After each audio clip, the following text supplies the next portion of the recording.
What is good, everybody? Welcome back to another My Damn Toys video. Today we're going to be reviewing Money in the Bank 2018.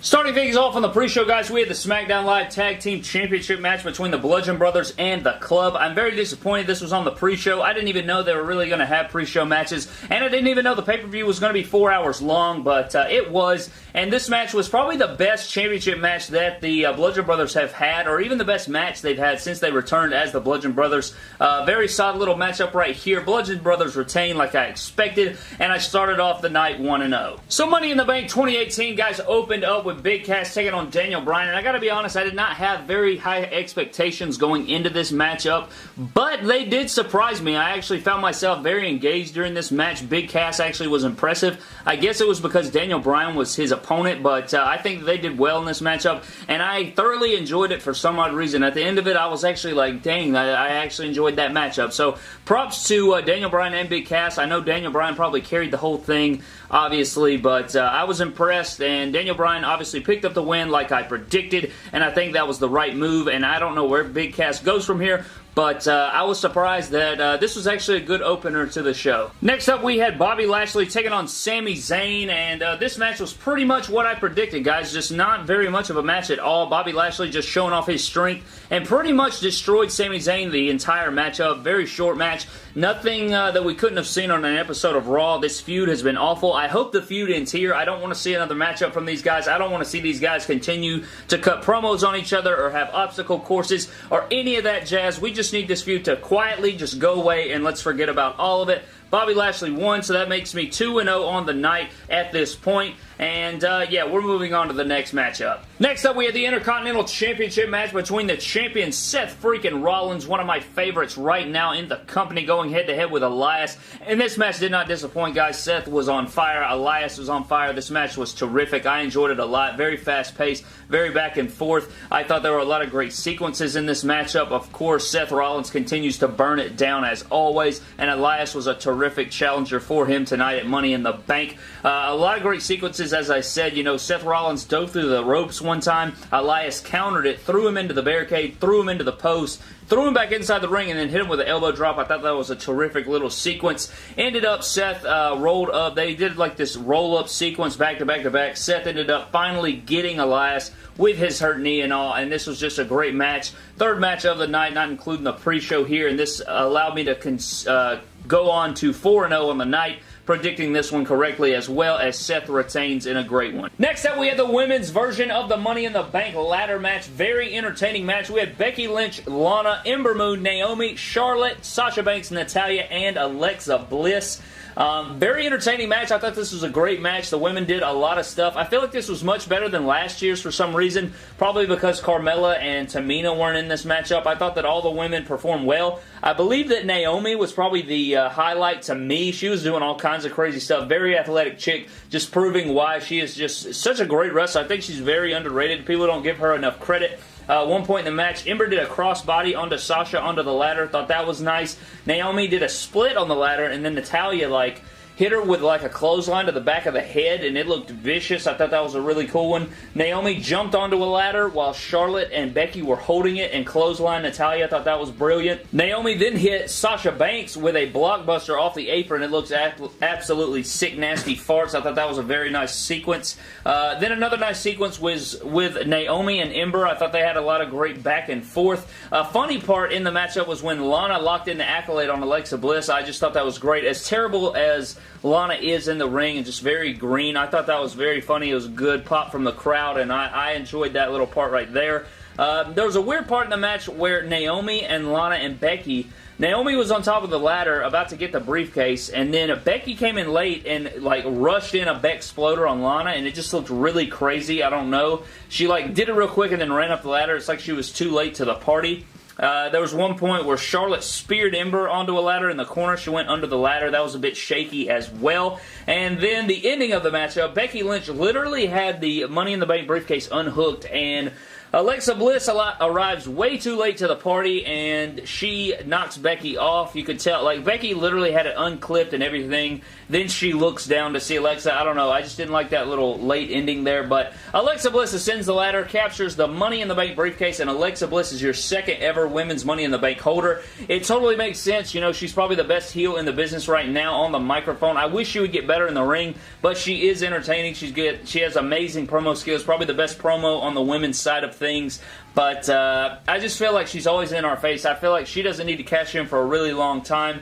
And if I would have had it my way, I would have given it to Becky. But Alexa Bliss does make sense, and I am a fan of Bliss. I just wish that she would do some more with her character and, I don't know, freshen up the flavor. But that was a great little women's Money in the Bank match, and I did enjoy it. Next, we had this abomination of a match between Roman Reigns and Jinder Mahal. And I'm going to be honest with you guys, I couldn't even really focus on the matchup. You know, it was probably, I mean, I paid a little bit of attention, not going to lie. But, you know, all the energy was sucked out of this match. The crowd wasn't having it. You know, they immediately turned on it. You know, the Chicago crowd is full of, you know, some of the biggest wrestling marks in the entire world. So they totally shut down this match. We had a chance of CM Punk, Rusev Day, NXT, Johnny Wrestling, Velveteen, CM Punk, Let's Go Cena, I even think, at one point. And it was just crazy, guys. Beach Ball Mania was running wild in this matchup. You know, it was your typical Raw match, nothing crazy. Just, you know, back and forth, yada, yada, yada. Roman Spear, 1, 2, 3. The big dog pulls it out. We all knew it was coming. But, yeah, that's pretty much all I can say. I can say this, though. I don't see Roman moving on to fight Brock after this. You know, it's not a very big win. It's just Jinder Mahal, so I don't know where they'll come with that. It'll be interesting to see where they go from here. They'll probably even continue this feud. I'm not even sure. But one part I did like was Sunil Singh getting out of the wheelchair and hitting Roman. I thought that was clever. I wish he would have, like, tried to hit Roman, and when Roman deflected it, he should have sat back down in the chair and made it look like Roman was attacking him, you know, the hurt guy in the wheelchair, making Roman look like the bad guy. I thought that would have been more creative. But anyways, guys, Roman destroys Jinder and just a worthless match. Next up, we have the SmackDown Live Women's Championship match between Carmella and Asuka. And guys, this is just ridiculous. I mean, come on, guys.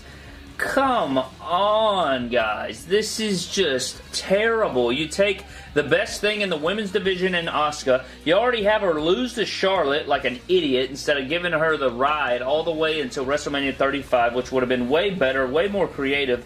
But instead,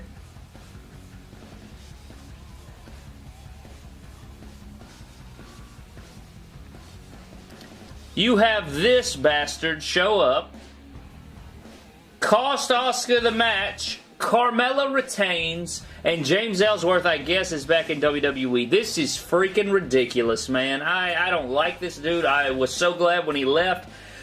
And now I gotta put up with him again, so I am just, you know, I don't even care anymore. This was retarded, didn't enjoy it at all, didn't like the match, don't like Carmella as champion, don't like James Ellsworth coming back, and we're moving on. Next we have the WWE Championship match between AJ Styles and Shinsuke Nakamura in a last man standing match, and I enjoyed this match. I think the last 12 to 15 minutes of this matchup was really good. You know, out there in the announce table area, I really thought the match picked up greatly. We saw a lot of awesome spots in this matchup. We did see some more low blows, which I was sort of disappointed in. You know, you would think that after all the low blows between these two, we would finally see some cups, you know, in these matchups, and, you know, a smart little moment there, but that did not happen. These guys went back and forth. I enjoyed it a lot. Again, like I said, the last 10 or so minutes was pretty freaking nice. We saw, you know, AJ, I thought like twice that this man was not going to get up. He would get up at 9, which I loved. You know, the crowd was really into it. Chicago crowd was killing it.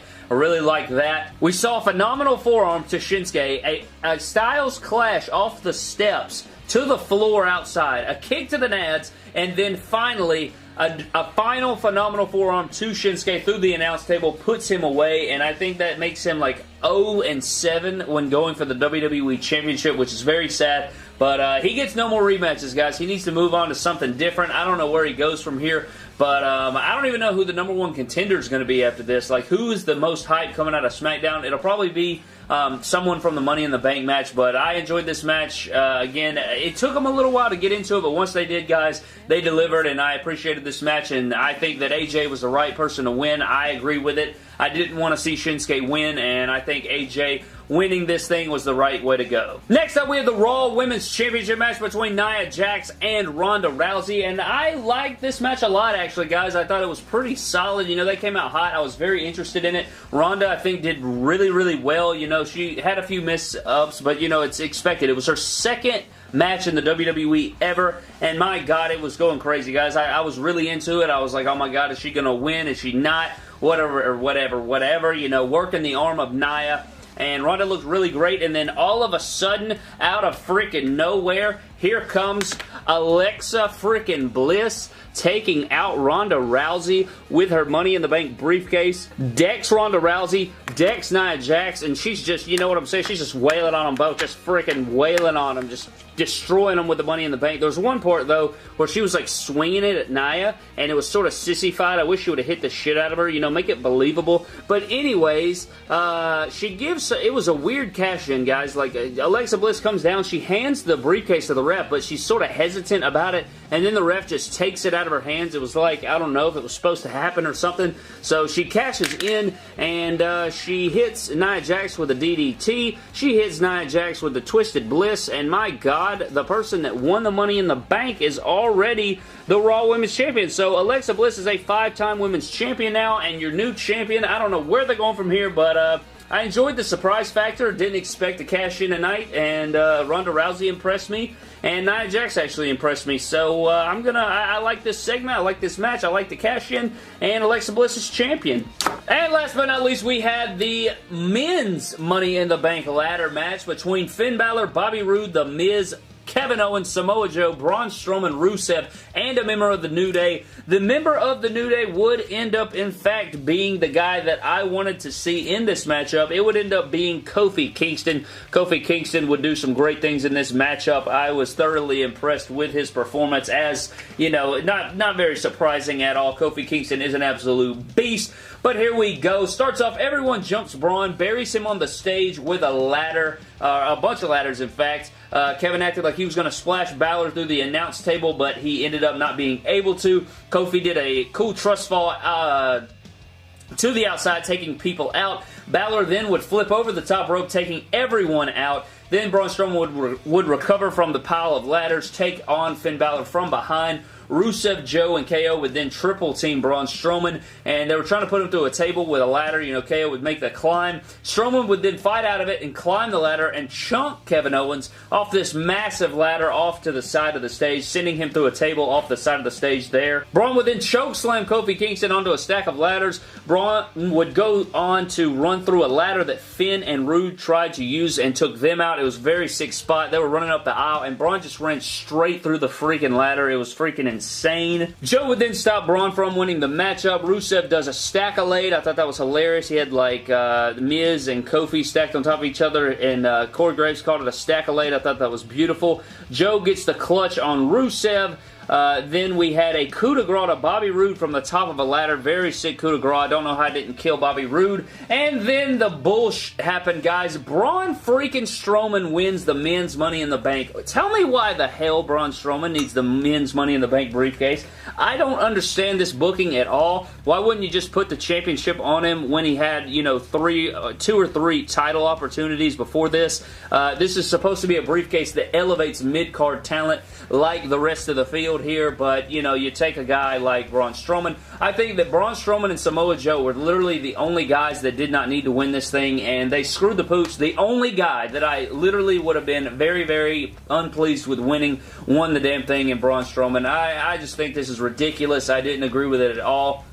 I think this is so dumb. Braun Strowman literally won the greatest Royal Rumble. He won the tag titles. He's won the men's Money in the Bank. And he still has yet to capture the Universal Championship. I don't know what the hell's going on. I don't know, guys. I'm not pleased with this. I think this is the second year in a row now that I've been displeased with the Money in the Bank ladder match. Great match. But the result, it was like last year. Great match, but a terrible result, and I wasn't happy with this result at all. Braun Strowman just isn't, hashtag not my Mr. Money in the Bank. But that pretty much does it for your Money in the Bank 2018. I hope you guys enjoyed the review. If you did, leave a like. Comment down below if you enjoyed Money in the Bank 2018. Let me know down in the comment section below. Subscribe to the channel for more epic WWE and WWE figure-related videos, and I will see you guys in the next video.